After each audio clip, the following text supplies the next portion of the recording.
क्या आपको पता है रेलवे और सेना के बाद देश में सबसे ज्यादा जमीन वक्फ बोर्ड के पास है।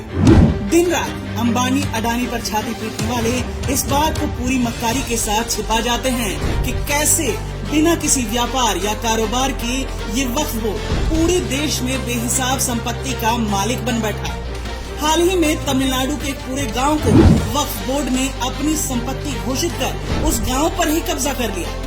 तमिलनाडु के तिरुचेंतुरई गांव में पूरी जमीन वक्फ की संपत्ति हो चुकी है। इसका खुलासा तब हुआ जब यहां के एक निवासी राजगोपाल ने अपनी जमीन बेचने की कार्रवाई आगे बढ़ाई। जमीन बेचने के कागजात लेकर जब वो रजिस्ट्रार के दफ्तर गए तो उन्हें कहा गया कि जिस जमीन को वे अपना मानकर बेचने का इंतजाम कर रहे हैं वो वक्फ के कब्जे में जा चुकी है। मतलब बिना असल मालिक की जानकारी के जमीनों पर वक्फ बोर्ड का अधिकार हो गया। और भी न जाने कितने हिंदू बहुल गाँव पर ऐसी गाजगिरी हो। ऐसा कल को हमारे साथ भी हो सकता है। वक्फ के पास ये जमीनें रातों रात नहीं आई, बल्कि आजाद भारत में इसकी कहानी शुरू होती है 1955 में कांग्रेस द्वारा लागू किए गए वक्फ एक्ट से। तुष्टिकरण के लिए सुप्रीम कोर्ट के फैसले को बदलने वाली राजीव गांधी सरकार ने 1984 के समय वक्फ एक्ट को विशेषाधिकार दिए।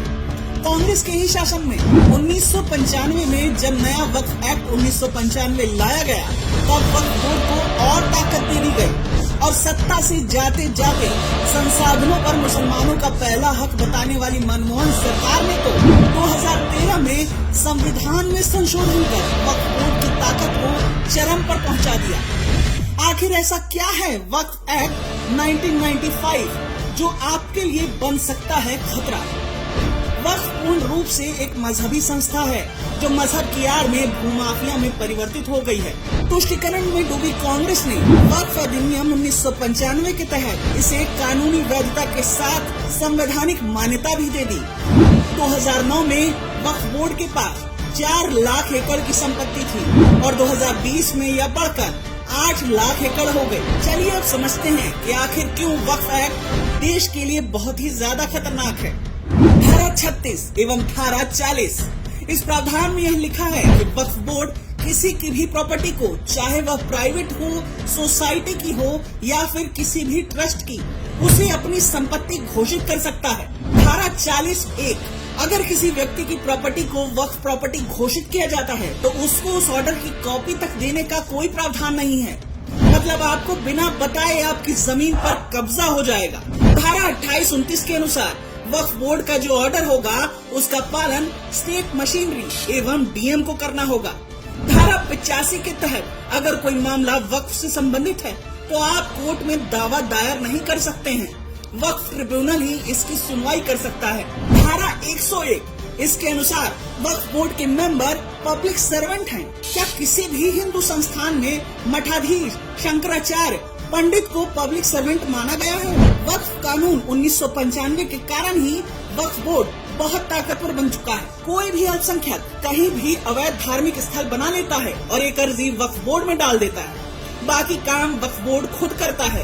यही कारण है कि पूरे भारत में वक्फ बोर्ड की दादागिरी से, धड़ल्ले से अवैध निर्माण बेरोक-टोक हो रहा है। मनमोहन सरकार ने वक्फ बोर्ड को बना दिया भूमाफिया। वक्फ बोर्ड द्वारा जमीन कब्जाने का षड्यंत्र 2013 के बाद तो और तेज हो गया है। 2013 में सोनिया मनमोहन सरकार ने वक्फ बोर्ड को अपार शक्तियां दे दी। सोनिया मनमोहन सरकार ने वक्फ कानून 1995 में संशोधन कर उसे इतना घातक बना दिया कि वह किसी भी संपत्ति पर दावा करने लगा है। वक्फ बोर्ड किसी भी संपत्ति को वक्फ संपत्ति घोषित कर सकता है, चाहे वह अवैध ही क्यों न हो। वोट बैंक की घटिया राजनीति के घटिया खेल ने वक्फ को अरबों की जमीन का मालिकाना हक दे दिया।